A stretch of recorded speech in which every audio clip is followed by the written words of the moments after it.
Habang nag-uusap sila, biglang bumukas ang pinto. Sabay noon, pumasok ang waitress, dala ang 2 bote ng premium na pulang at puting alak. Nagtaka si Fang Huehue at sinabi, "Ano to? Hindi naman kami umorder ng alak." Ngumiti ang waitress at masiglang sinabi, "Ito ay espesyal na regalo mula sa manager ng restaurant. Ang 2 boteng alak na ito ay para kay Ginoong Yang. Naroon siya ngayon sa lobby at malapit nang umakyat upang batiin siya." Napaisip si Fang Huehue, "Ginoong Yang, malamang si Yang Jicheng ito." Agad siyang tumayo at nagtaas ng baso upang magpa-impress kay Yang Jicheng. "Hindi ko inaasahan na isa ka palang bigating tao. Pati ang manager ng All Island Hotel ay kailangan pang regaluhan ka ng alak. Talagang konektado ka sa mayayaman." Samantala, hindi gaanong naintindihan ni Yang Jicheng ang nangyayari, pero agad niyang pinanindigan ang sitwasyon. "Siguro, ang manager ng hotel ay nag-invest sa pondo na pinamamahalaan ko at kumita siya ng malaki. Kaya ngayon, nagpapasalamat siya sa pamamagitan ng pagbibigay ng alak." Sa puntong iyon, dumating si Manager Cheng, ang manager ng All Island Hotel. Humingi siya ng tawad dahil nahuli siya. Lumapit siya at nagtanong, natanggap na ba ni Ginoong Yang ang alak? Agad na tumayo si Yang Jicheng at mayabang na sinabi, "Manager Cheng, oo. Ang bait mo naman para bigyan ako ng alak. Salamat." Napakunot noo si Manager Cheng. "Hindi kita kilala. Ang alak ay regalo ko kay Ginoong Yang, hindi sa iyo." Nagulat si Yang Jicheng, pero agad niyang sinabi, "Ako si Mr. Yang. Ang pangalan ko ay Yang Jicheng, Investment Manager ng Chanmo Investment Corporation." Ngunit kalmado lamang na sumagot si Manager Cheng at itinuro si Yang Chen. "Hindi kita kilala. Sinabi ko sa waitress na dalhin ang alak kay Ginoong Yang, sa kanya, hindi sa iyo." Nagulantang ang lahat sa loob ng silid nang mapagtanto nilang si Yang Chen pala ang tunay na tatanggap ng regalo. Agad na nagprotesta si Fang Huehue. Si Yang Chen, isang ride-hailing driver lang siya. Bakit siya bibigyan ng alak? Ngunit mahinahon na sagot ni Manager Cheng, si Ginoong Yang ay nagdadrive lang bilang ride-hailing driver para maranasan ang buhay. Nagbabalak ng ipahayag ni Manager Cheng ang totoong pagkatao ni Yang Chen, ngunit biglang umubo si Yang Chen bilang babala. Nakuha ni Manager Cheng ang mensahe at agad na nagpaalam. "Mr. Yang, naalala ko may kailangan pa akong gawin. Kung may kailangan ka, ipatawag mo lang ako sa waitress." Pagkaalis ng manager, agad na sinara ni Yang Chen ang pinto. Napansin niyang nakatitig sa kanya ang lahat. Napangiti siya at sinabing, "Maupo na kayo. Bakit ganyan ang tingin niyo sa akin?" Itinaas ni Yang Chen ang kanyang baso ng alak at sinabing, "Mr. Yang, maaari mong ipagpatuloy ang usapan tungkol sa investment. Interesado ako rito." Ngumiti siya ng may kumpiyansa bago idinugtong, "May milyon-milyong yuan ako sa bank account ko. Ikaw ang bahala sa pera ko kung makukumbinsi mo ako sa kwento mo." Nang marinig ito, nagbago ang tingin ni Fang Huehue kay Yang Chen. Mukhang hindi lang ito simpleng tao. Maya-maya pa, itinaas ni Fang Huehue ang kanyang baso at may ngiting sinabi, "Mukhang kailangan nating magkakilala ng mas mabuti. Siguro, pwede tayong mag-usap minsan at magpalitan ng kaalaman." Diretsahang tumanggi si Yang Chen. "Hindi na kailangan. Wala akong dapat sabihin sa iyo." Sabay niyang pinalapit si Mr. Yang upang umupo sa tabi niya at ipagpatuloy ang diskusyon nila tungkol sa futures investment. Agad namang sumang-ayon si Mr. Yang, bagamat kinakabahan ito. Biglang nagring ang telepono ni Yang Jicheng na nasa kanyang bulsa. Humarap siya kay Yang Chen at nagsabi, "Mr. Yang, sandali lang. Kailangan kong sagutin ito. Ang tumatawag ay anak ng boss namin. Malamang may emergency." Matapos ang tawag, bumaling siya kay Yang Chen at sinabing, "Mr. Yang, pasensya na. Pinapabalik ako ng anak ng boss namin sa kumpanya. Kailangan ko nang umalis. Siguro sa susunod na lang tayo mag-usap." Nadismaya si Yang Chen at sinabi, "Anak lang siya ng boss mo. Pwede kanyang tawagin pabalik kahit kailan niya gusto. Interesado akong marinig ang usapan natin, kaya hindi ka pwedeng umalis ngayon. Tawagan mo si Zhang Long at sabihin mong tigilan tayo. Mabilis na tinawagan ni Yang Jicheng si Zhang Long at mahinang nagtanong, may kilala ka bang Yang Chen? Sinabi ni Yang Chen na ilagay ang tawag sa speakerphone para makausap niya ng direkta si Zhang Long. Bagamat nag-aalangan, pumayag na rin si Yang Jicheng at iniabot ang telepono. Diretsahang nagsalita si Yang Chen, Zhang Long, nag-uusap kami tungkol sa investment at pondo. Huwag mo kaming gambling. Dagdag pa niya, by the way, may kaklase ako, si Xu Shaowan. Gusto niyang mag-apply sa kumpanya mo. Pwede mo ba kaming tulungan? Natawa si Zhang Long nang marinig ang boses ni Yang Chen at masayang sumagot, Mr. Yang, kung yan ang gusto mo, tatanggapin ko siya sa trabaho. Huwag kang mag-alala, ako na ang bahala. Pagkatapos, inutusan ni Zhang Long si Yang Jicheng, siguraduhin mong aalagaan mo si Mr. Yang. Naiintindihan mo ba? Mabilis na sumagot si Yang Jicheng, oo. Naiintindihan ko. Sa isip niya, kahit si Zhang Long ay magalang sa kanya. Malamang bigating tao talaga si Yang Chen. Idinagdag pa ni Zhang Long, Mr. Yang, pumayag akong pautangin ang kumpanya ng pamilya ni Wang Chani at tinulungan ko ang kaibigan mo sa trabaho. Siguro, susuportahan mo rin ang investment namin sa Island Hotel Group.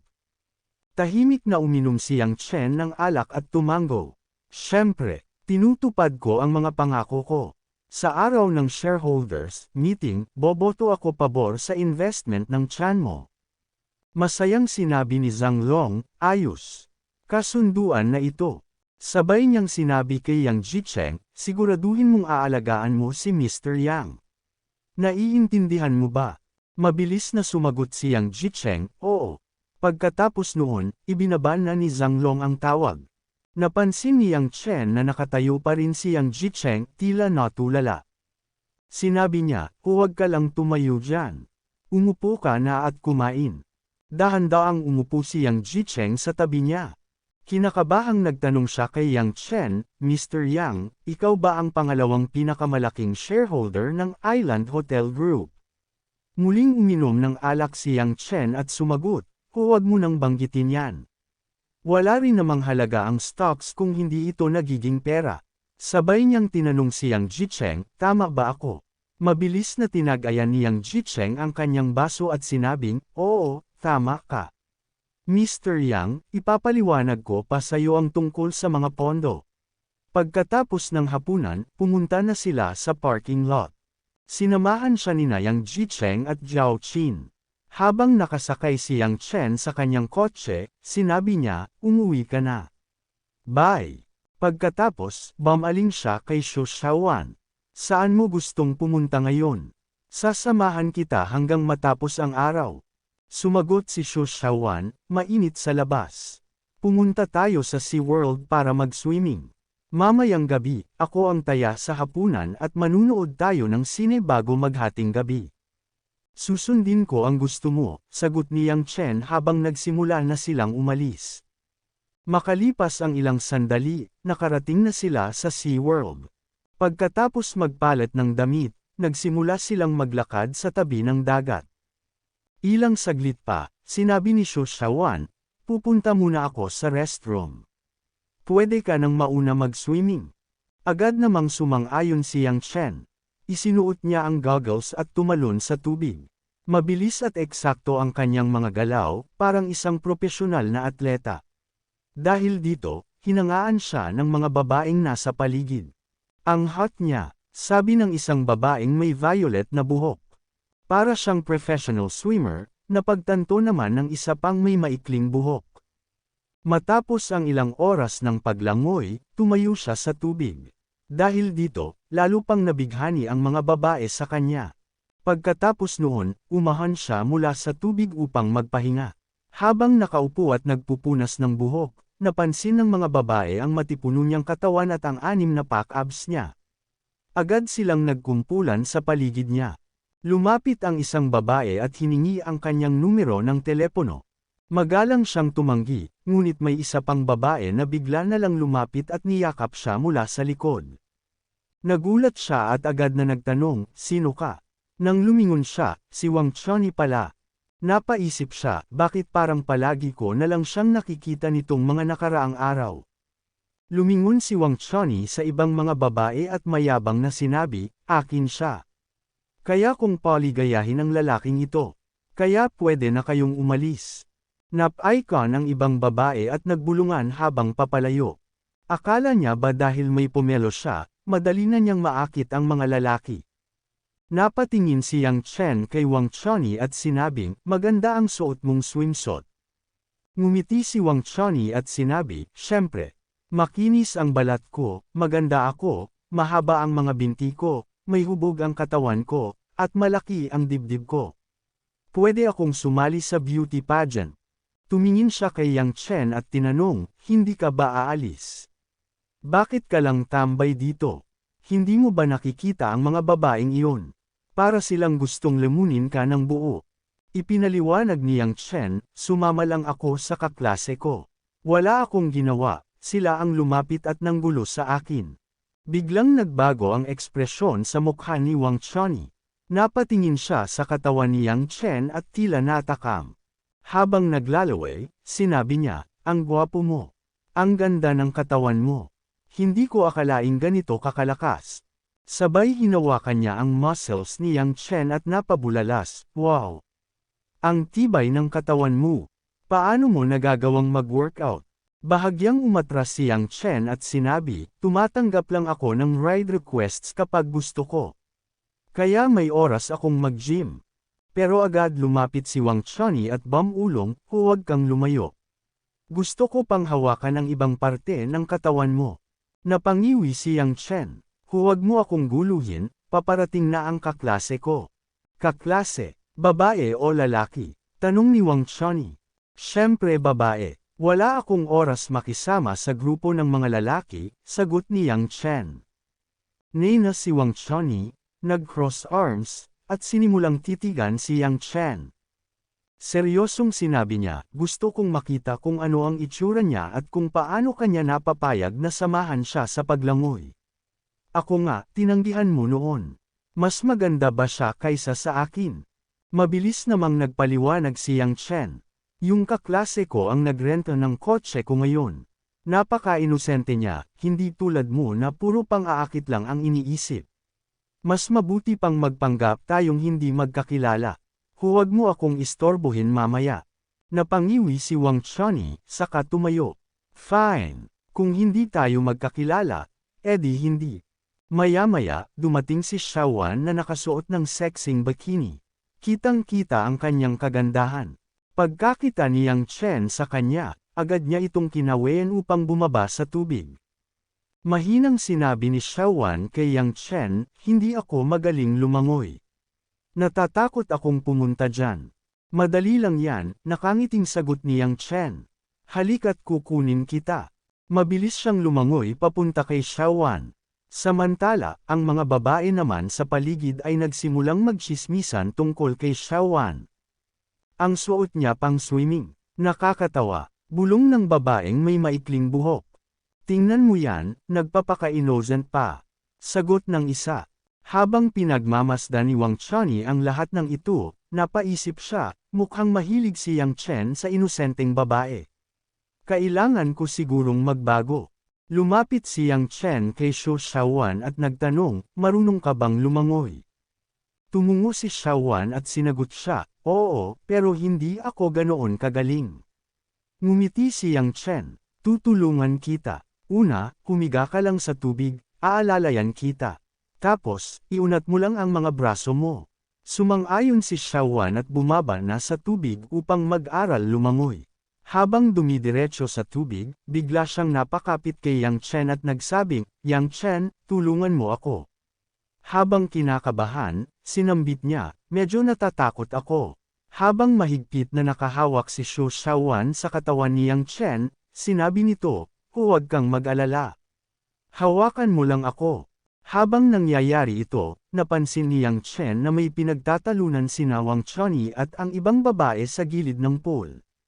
Lumingon siya kay Xu Xiaowan at sinabi, halika, sumakay ka sa likod ko. Bilasan mo. Agad namang nag-backride si Xu Xiaowan sa kanya. Sa ilalim ng matinding init ng araw, matalim na nagtititigan ang mga babae, halatang may alitan. Samantala, mabilis na nakarating si Yang Chen sa gilid ng pool. Habang nasa tubig pa siya, nagtanong siya, ano bang nangyayari dito? Ang init-init pa naman, huwag na tayong mag-away sa ganitong ganda ng lugar, okay? Isang babae ang mat-array na tumingin sa kanya. Pumunta ka rito para sagipin siya. Samantala, ang isa pang babae ay sarkastikong nagtanong, ilang babae ba ang nililigawan mo? Umahan si Yang Chen mula sa tubig at nilinaw, magkaibigan lang kami ni Wang Chani. Nang aasar lang siya kanina kaya ko siya pinatulan. Wala kayong dapat pag-awayan. Dahil sa kanyang kagwapuhan at tikas, naisip ng ilang babae na yayain siyang lumabas. Halika sa bar mamaya, kung magsaya tayo, baka makalimutan na natin ito, iniaya ng isa sa kanila. Ngunit umiling si Yang Chen at tumanggi. Hindi pa ako nakapunta sa ganyang lugar. Bigyan mo na lang ako ng ibang opsyon. Napangisi ang babae at may pilyang sagot, kung ayaw mo sa bar, pwede tayong pumunta sa hotel. Siguradong mas masaya roon. Narinig ito ni Wang Chani at agad na nag-init ang ulo. Mabilis niyang nilapitan ang babae, hinayla ang buhok nito, at itinulak sa pool. Wala nang nagawa ang babae kundi mapasigaw sa gulat habang nahulog sa tubig. Tumingin si Yang Chen kay Wang Chani at sinabing, kalma lang. Hindi ba pwedeng dumaan tayo sa mahinahong paraan? Galit na sagot ni Wang Chani, kung hindi ako kumilos, matutulog ka na kasama nila. Ano, gusto mo bang gawin yun? Hindi na sumagot si Yang Chen. Sa halip, hinawakan na lang niya ang kamay ng dalawa at sinabing, tama na. Fair na. Ngunit bago pa sila makaalis, hinaranggan sila ng kasamahan ng babaeng itinulak sa pool. Hindi pa tayo tapos. Wala sa inyo ang makakaalis. Sigaw nito. Humakbang si Yang Chen sa harap ng dalawa at matatag na sinabi, mga binibini, handa akong bumawi sa inyo sa isang patas at legal na paraan. Pero hindi ko hahayaang saktan ninyo sila. Napangiti si Wang Chani sa narinig. Magaling. Makalipas ang ilang sandali, dumating ang mga staff ng swimming pool upang mamagitan. Subukan nating magkasundo. Mainit ang panahon, kaya mabilis tayong naiirita. Pakiusap, kumalma tayong lahat, sabi ng isa sa kanila. Umahan mula sa pool ang babaeng itinulak ni Wang Chani. Basang-basa ito, galit na galit habang pinupunasan ang sarili. Ano pa bang dapat pag-usapan? Tinulak niya ako, at nalunok ko ang tubig sa pool. Para patas, kailangan niyang uminom din ng tubig. Tahimik na nag-isip si Yang Chen bago nagsalita. Ganoon lang ba? Ilang lagok ng tubig lang. Mabilis namang sumagot ang babae, oo. Ganoon na nga. Matapos niyang makumpirma, kinuha ni Yang Chen ang isang bote ng tubig mula sa refrigerator at inihagis ito kay Wang Chani. Nagulat man si Wang Chani sa ginawa ni Yang Chen, agad naman niyang naunawaan ang ibig sabihin nito. Binuksan niya ang bote at uminom. Ayan na ang tubig ko. Wala na tayong dapat pag-usapan pa, diretsyong sabi niya. Kung guguluhin mo pa kami, ibig sabihin sadya mo nang hinahanap ang away. Galit na galit ang babae ngunit wala siyang nagawa. Matapos uminom, lumapit si Wang Chani kay Yang Chen at mahigpit itong niyakap. Kita mo tong muscles niya. Kayang-kaya niyang dalhin kahit sino. Ngunit seryoso lang na sumagot si Yang Chen, naalala mo ba ang sinabi ko dati? Ang charming mo kapag tahimik ka. Pero nababawasan ang ganda mo kapag nagsasalita ka. Tandaan mo, kung magsasalita ka pa ulit, bahala ka na sa sarili mo. Lalong nagalit ang babae at sinabing, fine. Huwag kayong umalis kung may tapang kayo. Pagkatapos noon, tumalikod siya at kinausap ang kasama. Balik tayo sa dressing room para kunin ang phone natin. Tatawag tayo ng kakilala para rooms back.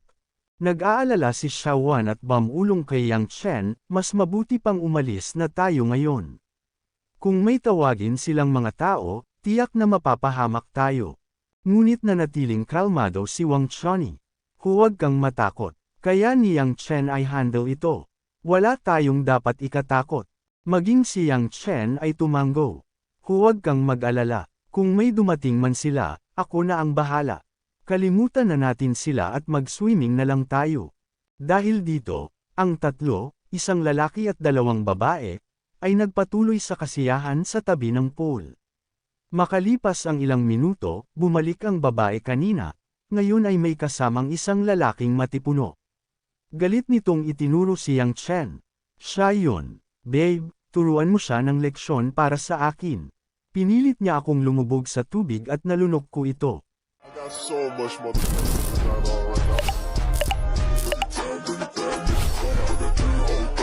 now.